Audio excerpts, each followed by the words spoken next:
திருச்சி கிழக்கு, பெரம்பூர் என 2 தொகுதியில் விஜய் போட்டியிட்ட நிலையில் 2 தொகுதியிலும் விஜய் அபார வெற்றி பெற்றிருக்கிறார். இந்நிலையில் ஒரு தொகுதியை மட்டும்தான் அவர் தக்க வைக்க முடியும். மறு தொகுதியில் அவர் ராஜினாமா செய்துவிட்டு அங்கு இடைத்தேர்தல் என்பது நடைபெறும் என்பதுதான் வழக்கமான நடைமுறை. பெரம்பூர் தொகுதியை வைத்துக் கொண்டு திருச்சி கிழக்கில் ராஜினாமா செய்ய விஜய் முடிவு செய்திருக்கின்றார். அப்படி என்றால் திருச்சி கிழக்கு தொகுதியில் போட்டியிடப் போவது யார் என்ற கேள்வி எழுந்திருக்கிறது. அங்கு எப்படி இருக்கும் என்ற எதிர்பார்ப்பு எழுந்திருக்கிறது. விஜய் தொகுதியில் களமிறங்கக்கூடிய சகாயம் IAS என்பதுதான் மிக முக்கியமான செய்தியாக பார்க்கப்படுது. அதனுடைய திட்டம், பின்னணி என்ன என்பது குறித்து விரிவான தகவலை எமது செய்தி தலைமை சண்முகசுந்தரம் வழங்க கேட்கலாம்.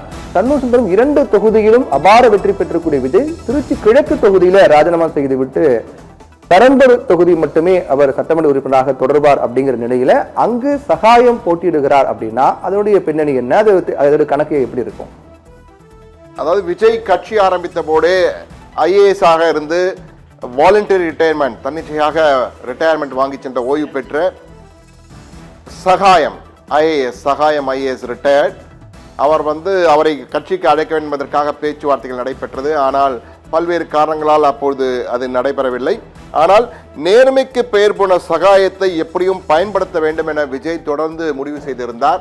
அந்த வகையில்தான் தற்பொழுது சகாயம் IAS-ஐ தனக்கு பதவி கொடுப்பதற்காக அவர் திட்டமிட்டிருக்கிறாராம். அதுவும் தாம் போட்டியிட்ட 2 தொகுதியில் 2லும் அபார வெற்றி பெற்றிருக்கிறார். பெரம்பூர், திருச்சி கிழக்கு என திருச்சி கிழக்கு தொகுதியிலே ராஜினாமா செய்ய போகிறார். அதற்கான முடிவை எடுத்துவிட்டார். பெரம்பூரை தக்க வைத்துக் கொண்டு திருச்சி கிழக்கிலே ராஜினாமா செய்ய இருக்கிறார் விஜய். எனவே திருச்சி கிழக்கில் ராஜினாமா செய்த பிறகு இன்று கூட அவர் நேரில் அங்கு செல்லவில்லை. பெரம்பூருக்கு தான் சென்று அந்த சான்றிதழை வாங்கினார். திருச்சி கிழக்கில் அவருக்கு பதிலாக மாற்று வேட்பாளராக முதலில் களமிறங்கி பிறகு வாபஸ் பெற்ற சிரஞ்சீவி தான் அவருடைய தலைமை முகவராக சென்று விஜயின் சார்பிலே அந்த வெற்றி சான்றிதழை பெற்றிருக்கிறார். தற்போது இந்த வெற்றி சான்றை பெற்றவுடன் தற்போது திருச்சி கிழக்கு தொகுதியிலே ராஜினாமா செய்துவிட்டு அந்த தொகுதியில் தாமே நேரில் போட்டியிடுவதாக கருதக்கூடிய ஒரு நேர்மையாளராக இருக்கக்கூடிய சகாயம் IAS-ஐ நிறுத்த வேண்டும் என விஜய் முடிவு செய்திருக்கிறாராம். இது தொடர்பாக சகாயம் IAS-இடம் விஜயே தொலைபேசியில் விரைவில் பேச இருக்கிறார். அவர் ஒப்புக்கொண்டால் நிச்சயமாக திருச்சி கிழக்கிலே விஜய் சார்பாக விஜயின் தொகுதியான திருச்சி கிழக்கிலே சகாயம் IAS ரிட்டையர்ட் களமிறங்குவார். போட்டியிட்டு வெற்றி பெற்ற பிறகு அவருக்கு மிக முக்கியமான பதவி, அது அமைச்சர் பதவியாக இருக்கலாம், அல்லது அரசின் ஆலோசகர் பதவியாக இருக்கலாம், அல்லது மிக முக்கியமான ஒரு பதவியை வழங்குவதற்கு விஜய் முடிவு செய்திருக்கிறாராம். இது தொடர்பாக சகாயம் IAS-இடம் நேரில் சென்று சந்தித்து பேசுவதற்கோ அல்லது தொலைபேசியில் பேசுவதற்கோ அதிக வாய்ப்புகள் இருக்கின்றன. சகாயம் IAS போன்ற நேர்மையான அதிகாரிகளை கொண்டு ஆட்சியை நடத்த வேண்டும் என்று விஜய் தொடர்ந்து பல்வேறு நண்பர்களிடம் இந்த கருத்தினை தொடர்ந்து பேசி வந்திருக்கிறார். அந்த வகையில் தான் தற்போது சகாயம் IAS-ஐ விரைவில் தொடர்பு கொண்டு விஜய் தம்முடைய ஆசையை திருச்சி கிழக்கு தொகுதி நீங்கள் போட்டியிட வேண்டும் என்ற வகையிலே கோரிக்கை வைத்து அவரை வெற்றி பெற செய்து மிக முக்கியமான பதவி ஒன்றை கொடுப்பதற்கு விஜய் முடிவு செய்திருக்கிறார். இந்த தகவல் தற்போது நமக்கு உறுதிப்படுத்தப்பட்ட தகவல். கிட்டத்தட்ட இது உறுதியாகும்.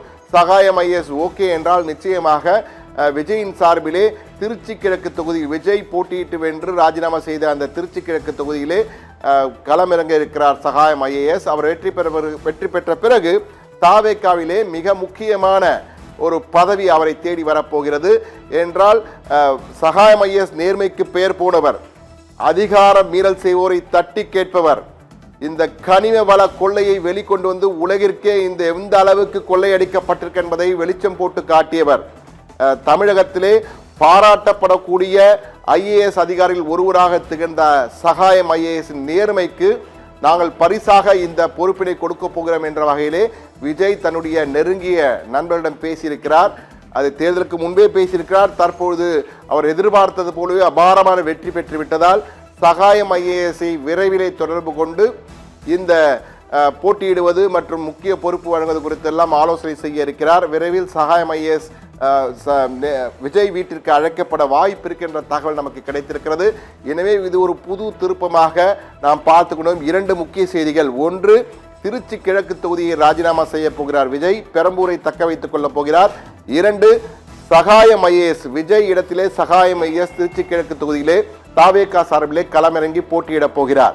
அங்கு வெற்றி பெற்ற பிறகு மிக முக்கியமான பொறுப்பு ஒன்று தாவேகா அரசிலே வழங்கப்பட இருக்கு, கூட்டணி அரசிலே வழங்கப்பட இருக்கிறது என்பது 3வது முக்கிய செய்தி. என 3 முக்கிய செய்திகள் தற்போது நமக்கு எக்ஸ்க்ளூசிவாக கிடைத்து அந்த தொகுதியை தற்போது கொடுத்திருக்கிறோம். பிரவீன்.